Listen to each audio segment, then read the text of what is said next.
आज हम जानेंगे कि कैसे हम बेली फैट को हमेशा के लिए दूर कर सकते हैं। तो आखिर बेली फैट होता क्यों है और कितने टाइप का होता है? तो बेली फैट 3 टाइप का होता है। सबसे पहले lifestyle induced belly fat, second है हार्मोनल बेली फैट और थर्ड है जेनेटिक बेली फैट। तो चलिए इस वीडियो में देखते हैं कि बेली फैट को कम करने के लिए अल्टीमेट सॉल्यूशन क्या हो सकते हैं। हमारी खराब लाइफस्टाइल की वजह से बढ़ने वाले बेली फैट की प्रॉब्लम पिछले 10 से 15 साल से इंक्रीज ही होती चली जा रही है। और काफी इंटरेस्टिंग फैक्ट की बात तो ये है कि ये ज्यादातर मेट्रो सिटीज में देखी जा रही है। इसके अलावा हमारे सोसाइटी के वेल्दी लोगों में ये बहुत ज्यादा हो रही है।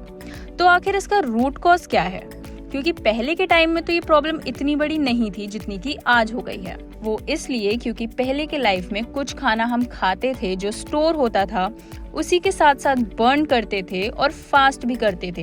तब ना ही पीसीओडी था, ना ही ओबेसिटी थी, ना ही बेली फैट जैसा कुछ था। अब जैसे जैसे खाने की अवेलेबिलिटी बढ़ती जा रही है, ऑप्शंस बढ़ने लग गए हैं, तो ये सारी मेडिकल प्रॉब्लम्स भी शुरू हो गई हैं। अब हम एक मील खत्म नहीं करते हैं और दूसरी की तैयारी शुरू कर देते हैं। अब हम सिर्फ भूख लगने पे ही नहीं खाना खाते हैं, बल्कि क्रेविंग्स की वजह से भी खाते हैं। तो अगर देखा जाए तो हम बॉडी को जरूरत से ज्यादा खाना दे रहे हैं और इसीलिए हमारा लाइफस्टाइल और भी ज्यादा सेडेंटरी होता जा रहा है। अब इस साइकिल में सिर्फ ईट और स्टोर ही रह गया है, क्योंकि बर्न तो हो नहीं रहा है, ना ही फास्टिंग हो रही है। इसी वजह से बॉडी के ग्लाइकोजन स्टोर्स भी बढ़ते चले जा रहे हैं, जिससे ओबेसिटी भी इंक्रीज हो रही है और बेली फैट तो बढ़ ही रहा है। इसको कंट्रोल करने का सोल्यूशन यही है कि हम अपने डाइजेस्टिव सिस्टम को टाइम टू टाइम ब्रेक दें और कैलोरीज को ज्यादा बर्न करें। तो जिस तरह से फीस्टिंग एंड फैमिन पैटर्न होता था, उसी तरह इंटरमिटेंट फास्टिंग भी एक ईटिंग एंड फास्टिंग विंडो ही होती है। इंटरमिटेंट फास्टिंग कुछ और नहीं बल्कि हमारी सदियों पुरानी ईटिंग पैटर्न का ही एक मॉडर्न वर्जन है।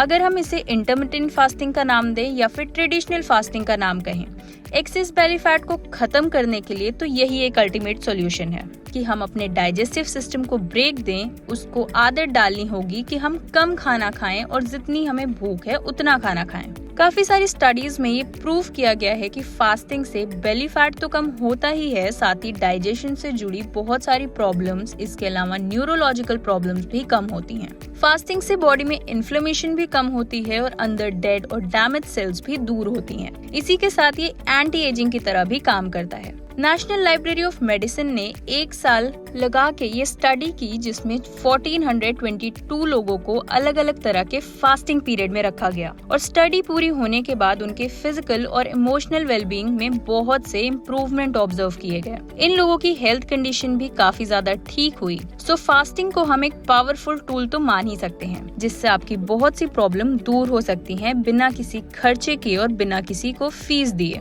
तो ट्राई करिए, जितना हो सके अपने सिस्टम को ब्रेक दीजिए और जितना आपकी बॉडी अलाउ करे उस हिसाब से फास्टिंग भी ट्राई करिए। For exclusive and insightful videos, subscribe to our new channel ABP Live Premium.